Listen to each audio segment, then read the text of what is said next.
महात्मा बुद्ध नया अध्याय प्रारंभ करते हैं। सेनापति बोला, तुम्हारी बात मानना कठिन है, क्योंकि यदि तुम स्वेच्छा से भी मृत्यु अथवा देश निकाले का वर्ण करो तो भी कौशल नरेश को इसका पता लग ही जाएगा। वह निश्चय पूर्वक इसी परिणाम पर पहुंचेगा कि शाक्य संघ ने ही यह दंड दिया होगा और वह शाक्य संघ के विरुद्ध कार्रवाई करेगा। यदि यह कठिनाई है तो मैं आसानी से एक उपाय सुझा सकता हूँ। सिद्धार्थ गौतम का उत्तर था, मैं परिवारवाचक बन सकता हूँ और देश के बाहर चला जा सकता हूँ। यह भी एक प्रकार का देश निकाला ही है। सेनापति ने सोचा कि यह एक अच्छा सुझाव है, किंतु उसे इसके कार्य रूप में परिणत होने में संदेह था। इसलिए सेनापति ने सिद्धार्थ से पूछा, बिना अपने माता पिता और पत्नी की अनुज्ञा के तुम परिवारवाचक कैसे बन सकते हो? सिद्धार्थ ने उसे विश्वास दिलाया कि वह भरकश अनुमति प्राप्त करने का प्रयत्न करेगा और कहा, मैं वचन देता हूँ कि चाहे अनुमति मिले और चाहे न मिले, मैं तुरंत देश छोड़ दूंगा। संघ को लगा कि सिद्धार्थ का सुझाव ही इस विकट समस्या का सर्वश्रेष्ठ हल है। संघ ने इसे स्वीकार कर लिया।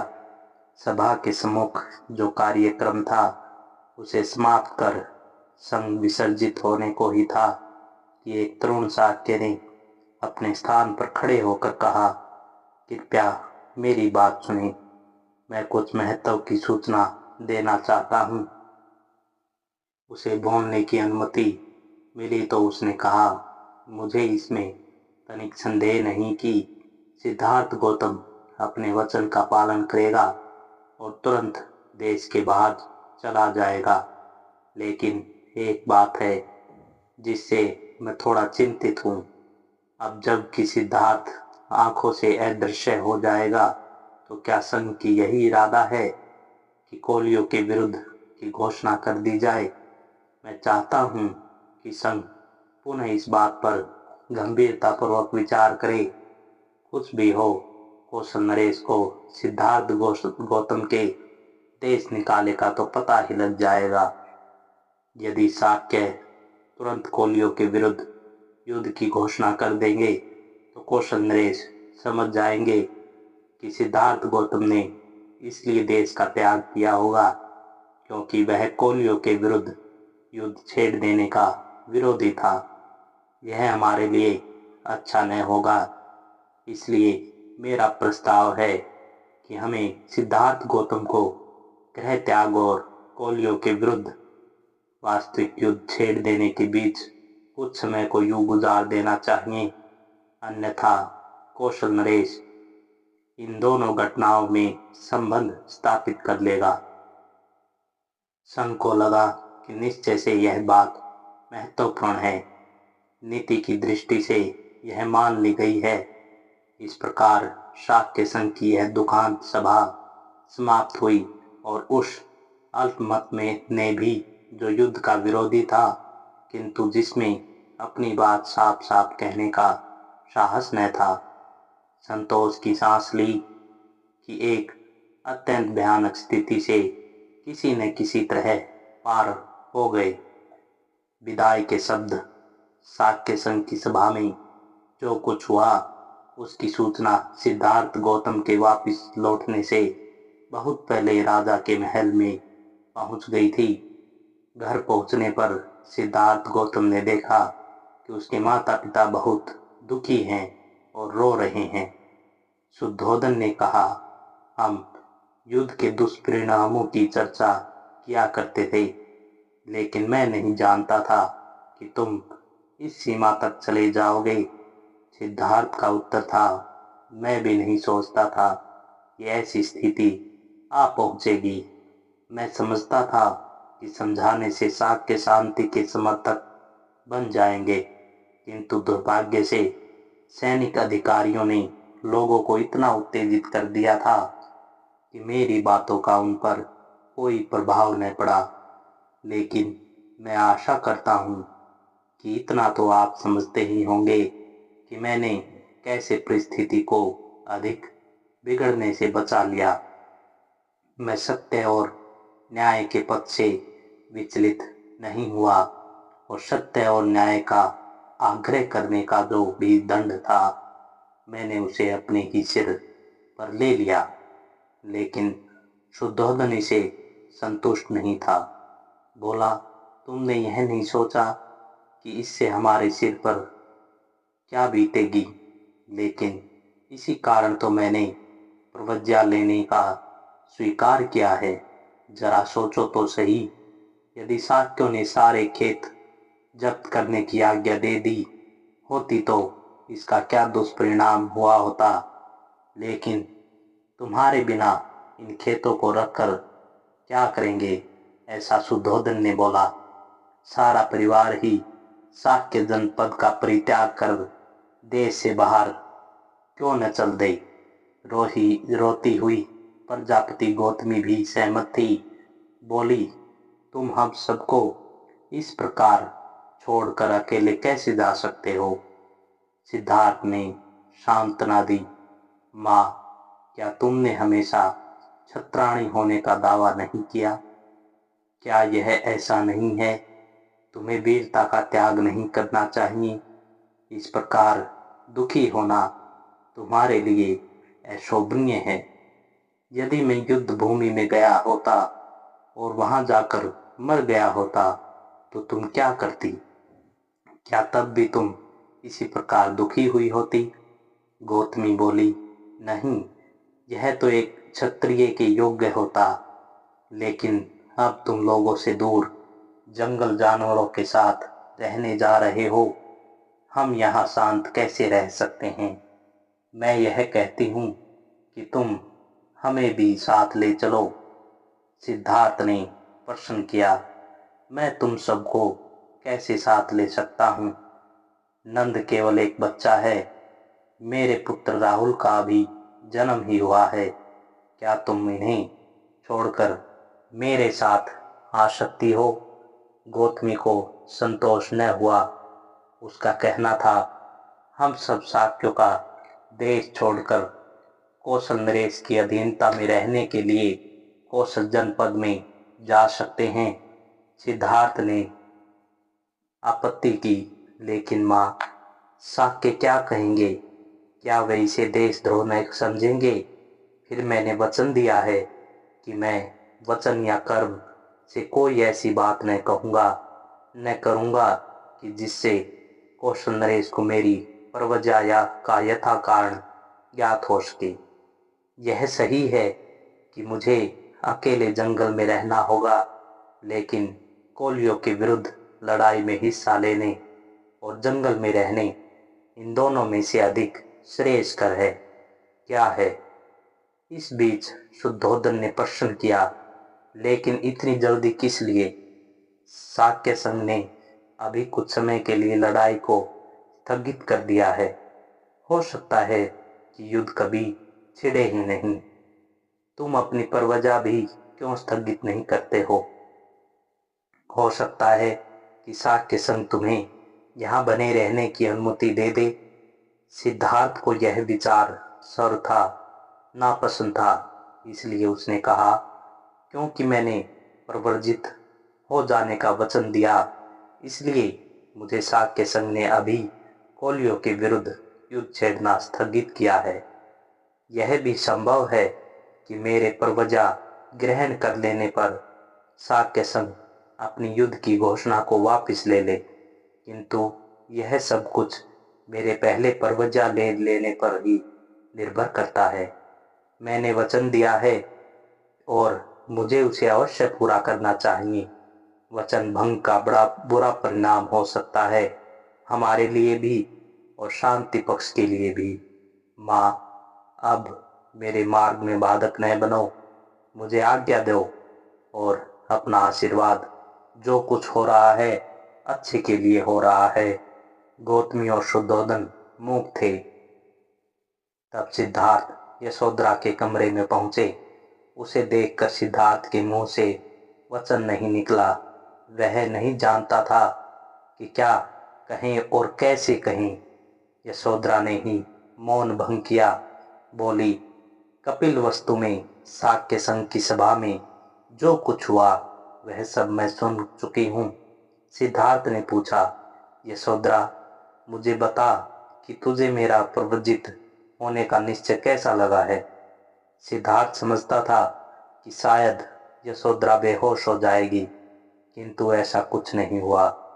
अपनी भावनाओं को अच्छी तरह से अपने वश में रखकर उसने उत्तर दिया, यदि मैं तुम्हारी स्थिति में होती तो और दूसरा मैं कर ही क्या सकती हूँ।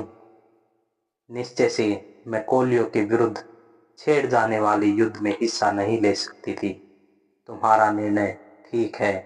तुम्हें मेरी अनुमति और समर्थन प्राप्त है। मैं भी तुम्हारे साथ प्रव्रजित हो जाती।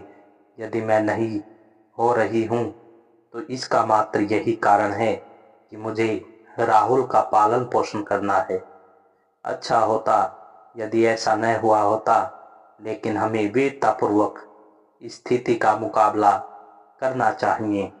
अपने माता पिता तथा पुत्र की चिंता न करना। मैं जब तक जीऊंगी उनकी देखभाल करूंगी।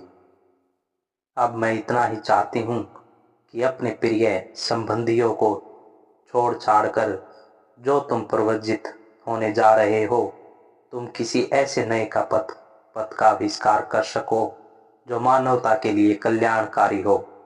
सिद्धार्थ इससे बड़ा प्रभावित हुआ। इससे पहले उसने कभी नहीं जाना था कि यशोधरा इतनी दृढ़ थी, इतने वीर भाव से समन्वित थी और इतनी अधिक उदारशा थी।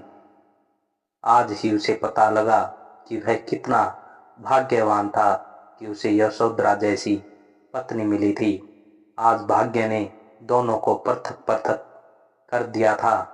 उसने उसे राहुल को लाने को कहा। एक पिता की वात्सल्यपूर्ण दृष्टि डालकर वह वहां से विदा हो गया। महात्मा बुद्ध का गृह त्याग। सिद्धार्थ ने सोचा कि वह भारद्वाज के पास जाकर प्रव्रजित हो जाएगा। भारद्वाज का आश्रम कपिल वस्तु में ही था। तदनुसार वह अपने साथी छन को साथ लेकर अपने प्रिय अश्व कंथक पर चढ़कर आश्रम की ओर चला। जो ही वह आश्रम के समीप पहुंचा, द्वार पर ही एकत्रित हुए पुरुषों ने और स्त्रियों ने उसे ऐसे घेर लिया मानो वह एक नई नवेली वधू का स्वागत कर रहे हैं। जब वे उसके सामने आए, उनकी आंखें आश्चर्य से खुल गई। उन्होंने बंद कमल की तरह हाथ जोड़कर उसे नमस्कार किया और उसे घेर खड़े थे। उनके हृदय भावाविष्ट थे। वे ऐसे खड़े थे कि मानो वे अपने अर्थ खिले नेत्रों से उसका पान ही कर रहे हों। कुछ स्त्रियों ने तो यही समझा कि वह कामदेव का साकार रूप है, क्योंकि वह अपने लक्षणों तथा अलंकारों में ऐसा ही अलंकृत था। कुछ दूसरी स्त्रियों ने उसकी कोमलता और ऐश्वर्य की ओर ध्यान देकर सोचा कि अपनी अमृतमयी किरणों के साथ चंद्रमा पर उतर आया है। इस प्रकार स्त्रियां केवल उसकी ओर देख ही रही थी। न उनके मुंह में शब्द था, न चेहरे पर मुस्कुराहट। वे उसे घेरे खड़ी थी और उसके प्रवर्जित होने के निश्चय पर आश्चर्य से विचार कर रही थी।